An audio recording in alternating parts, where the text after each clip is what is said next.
Graça e paz. A graça e a paz do nosso Senhor e Salvador Jesus Cristo esteja repousada sobre a minha vida, sobre a tua vida nesta semana. Amém? Essa semana eu quero trazer uma reflexão sobre uma passagem que se encontra no livro de Números, Números capítulos 22 e vai até o capítulo 24. Essa passagem conta a história de um profeta e de um rei. O rei de Moabe. O rei de Moabe ficou sabendo de um povo que tinha um Deus que fazia sinais e prodígios no meio deles, e esse povo vinha nessa direção. Esse rei ficou sabendo de todos os livramentos, das bênçãos que esse Deus derramava sobre esse povo. Então ele contrata um profeta chamado Balaão para amaldiçoar esse povo. Só que esse povo estava acampado, num vale. E aí ele envia mensageiros para contatar, esse profeta. E promete a esse profeta honrarias, desde que ele executasse essa profecia de maldição sobre esse povo. Aí conta todo um processo desse profeta e sobre o momento em que ele se coloca em marcha na direção da execução da tarefa, que um anjo no meio do caminho se coloca, e o anjo da morte com uma espada na mão, e aí conta a história que o Senhor permitiu que o cavalo falasse com o profeta, e o profeta, tomado por ira, nem se dá conta que estava se comunicando com um cavalo, com um animal. Às vezes a gente se vê perdido com circunstâncias e situações e a gente nem presta atenção nos movimentos ao nosso redor. Mas não é esse ponto que eu quero destacar aqui hoje. Vamos continuar na nossa história. Então, por 3 vezes, esse animal fala com o profeta, até que o Senhor abre os olhos do profeta e o profeta contempla o anjo com a espada na mão, teme ao Senhor. Ali ele se arrepende e promete fazer a vontade do Senhor. E aí ele entra em contato com o rei, ele sobe num monte, no primeiro monte, e ali ele dá uma ordem, para que se sacrificasse 7 cordeiros, 7 bezerros. E na hora dele proferir a tal maldição, ao invés dele amaldiçoar o povo, ele abençoava aquele povo que estava acampado ali no vale. E ele lá no monte, junto com o rei e com toda a comitiva que o acompanhava. E quando o rei viu aquele profeta abençoando, ao invés de amaldiçoar, questiona: por que você fez isso? Aí o profeta narra que eu não posso amaldiçoar um povo que Deus abençoou. Eu te falei que eu não poderia fazer isso.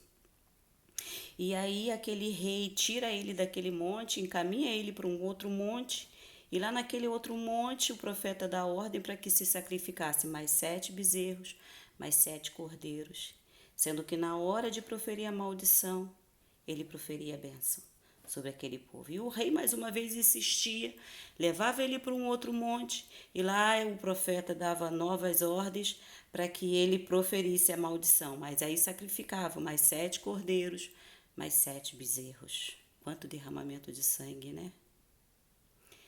Mas não é sobre isso que eu também quero pontuar hoje. E ali, o rei finalmente questiona aquele profeta mais uma vez: que foi isso que você fez? Não foi para isso que eu te contratei. E aí Balaão, o profeta, vira para aquele rei e fala: eu te falei, eu não podia amaldiçoar, eu não posso amaldiçoar um povo que Deus abençoou. Eu não posso. Até porque Balaão já tinha tido aquela experiência com o anjo, com a espada na mão, porque ele estava num caminho que Deus não havia ordenado. E depois dele ter feito a correção, ele não queria voltar para esse caminho. Quem tem uma experiência com Deus, ele não quer voltar atrás. E aquele rei, poxa, mas eu te falei que eu ia te honrar, eu ia te exaltar no meio de todas as nações. De que vale honrarias humanas se a gente estiver contrário à vontade de Deus, não é mesmo? Mas também não é esse ponto que eu quero ressaltar aqui. O que eu quero ressaltar aqui é que enquanto isso tudo estava se dando nos montes, ou seja, nas regiões superiores, o povo estava ali no vale acampado, sem ter noção do que estava acontecendo ao redor deles. Enquanto eles repousavam da marcha lá embaixo no vale, Deus estava livrando eles aqui. Quantos livramentos eu e você temos recebido ao longo da nossa história para estarmos aqui hoje, no dia de hoje. Quantos livramentos, hein? Quantos livramentos. Mas a gente só pensa nas coisas, só tem uma tendência a trazer somente aquilo que vai tirar de nós, roubar a nossa alegria. A gente hoje nós precisamos mudar essa nossa forma de pensar, trazer à memória tudo aquilo que nos dá esperança, de quantas vezes o Senhor nos livrou. E por isso nós estamos aqui hoje contando essa história ou ouvindo essa história. Mas outro ponto que eu quero ressaltar é sobre aquele povo que estava acampado lá embaixo. Nós já conhecemos a personalidade daquele povo. O povo não estava alheio ao que estava acontecendo ali em cima. Mas nós sabemos que aquele povo ali era um povo murmurador, era um povo questionador, reclamava por pão, reclamava por carne, reclamava por comida, reclamava por bebida. E quantas dificuldades Moisés, Arão, eles enfrentaram por conta dessa personalidade desse povo, não é? Quantas murmurações, quantos atropelos, quantas dificuldades a gente às vezes coloca no meio do caminho porque não quer enfrentar um processo ou dois.